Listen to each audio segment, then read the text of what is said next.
लियो एक छोटा सा शेर का बच्चा था। उसके पास नरम भूरे रंग का फर और चमकदार जिज्ञासु आंखें थीं। लियो अपने परिवार के साथ सवाना के बीचों बीच रहता था। सवाना एक बड़ा चौड़ा घास का मैदान था जिसमें लंबी घास और इधर उधर पेड़ थे। एक दिन लियो की माँ ने उसे एक एडवेंचर पर ले जाने का फैसला किया। चलो लियो, उसने कहा, यह हमारे सुंदर घर एक्सप्लोर करने का समय है। लियो बहुत एक्साइटेड था।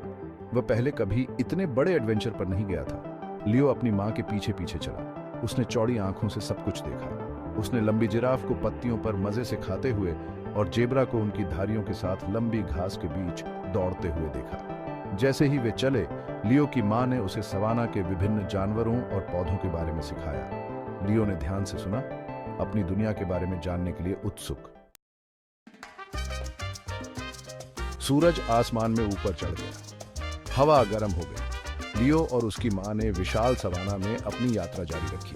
उन्होंने हाथियों के एक झुंड को ऊंची आवाज में चिल्लाते हुए देखा। उन्होंने देखा कि मीरकाट्स का एक परिवार अपने बिल्लों से बाहर झांक रहा है। देखो लियो, उसकी माँ ने अपनी नाक से इशारा करते हुए फुसफुसाते हुए कहा। चीतों का एक समूह एक बबूल के पेड़ की छाया में आराम कर रहा था। चिकनी बिल्लियों को आराम करते देख लियो विस्मय में देखता रहा। जैसे ही वे चले, लियो ने अपने पाउंसिंग कौशल का अभ्यास किया। वह घास में उछला और लुढ़का, उसकी पूंछ उत्साह से हिल रही थी। अंत में वे एक हलचल भरे वाटर होल पर पहुंचे। सभी आकार और आकार के जानवर पीने और ठंडा होने के लिए इकट्ठा हुए। यह एक खास जगह है लियो, उसकी मां ने कहा। यहीं पर सब एक साथ आते हैं। लियो ने अपने धारीदार कोट के साथ जेब्रा, पानी तक पहुंचने के लिए अपनी गर्दन फैलाते हुए लंबे जिराफ और यहां तक कि एक क्रोधी दिखने वाला दरियाई घोड़ा कीचड़ में लौटते हुए देखा। ऊपर पेड़ों में पक्षी चहचहा रहे थे और गा रहे थे। उनके रंगीन पंख दृश्य की जीवंतता को और बढ़ा रहे थे। उत्साह से हवा गूंज उठी। जानवर आपस में बातें कर रहे थे और हंस रहे थे। यह एक बड़ी पार्टी की तरह था। अचानक एक युवा जेब्रा लियो से टकरा गया। उफ, सॉरी, जेब्रा चिल्लाया।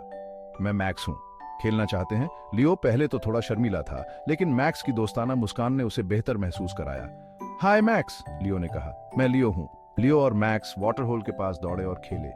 उन्होंने तितलियों का पीछा किया और उथले पानी में छींटे मारे। लियो शर्मीला होना ही भूल गया।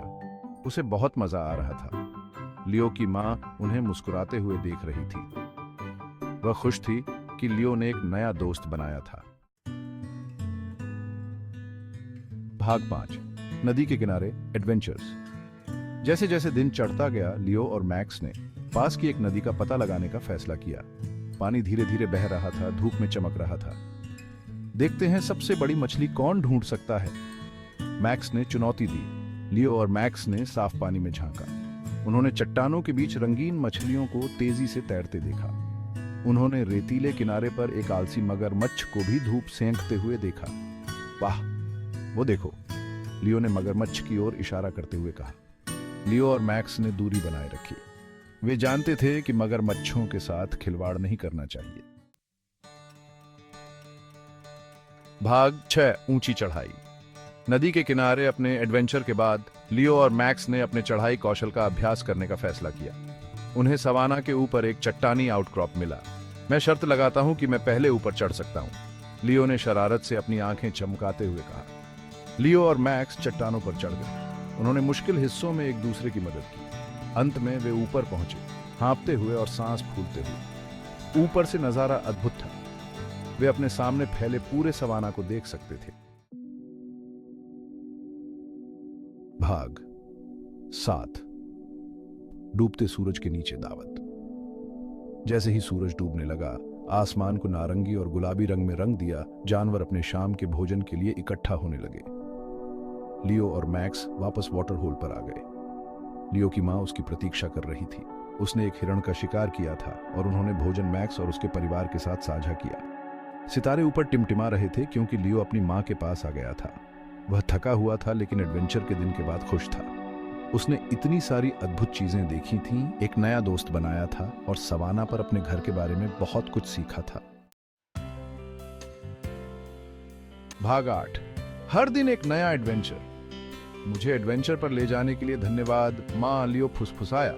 सवाना आश्चर्यों से भरा है लियो, उसकी मां ने पढ़ किया। हर दिन एक नया एडवेंचर होने की प्रतीक्षा कर रहा है। लियो ने अपनी आंखें बंद कर ली। उन सभी रोमांचक कारनामों के बारे में सपना देख रहा था जो कल लेकर आएंगे। वह जानता था कि वह भाग्यशाली था कि वह सवाना को अपना घर कहता है।